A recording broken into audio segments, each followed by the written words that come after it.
predicting each team's breakout player in 2022. This is from the Bleacher Report. For the Browns, they go defensive backfield, Grant Delpit, and I could definitely see that. Remember, coming off an Achilles, you can play, but the second year off a major injury is even better. And you see, they're not rushing to re-sign Ronnie Harrison, so he's going to get more time.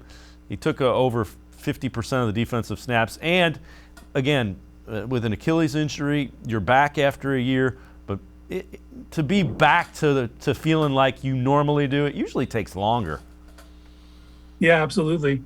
And something to think about with like Grant is over the course of the season, he played more in the deep third than he did anywhere else. Just based on they didn't have a true free safety on this team, and his athleticism allowed him to, and discipline allowed him to be able to do that.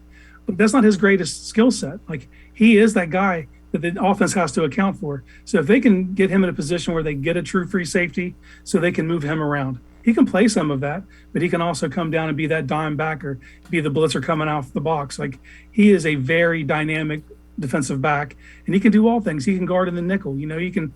So to be able to move him around, I think, is the key with Delpit. Yeah. And if they can do that, he will have a breakout season. Yeah, and you're right. He, when he came on blitzes, you could see it kind of developing as the year went on. It's like, oh, he can do that, and he can do it well.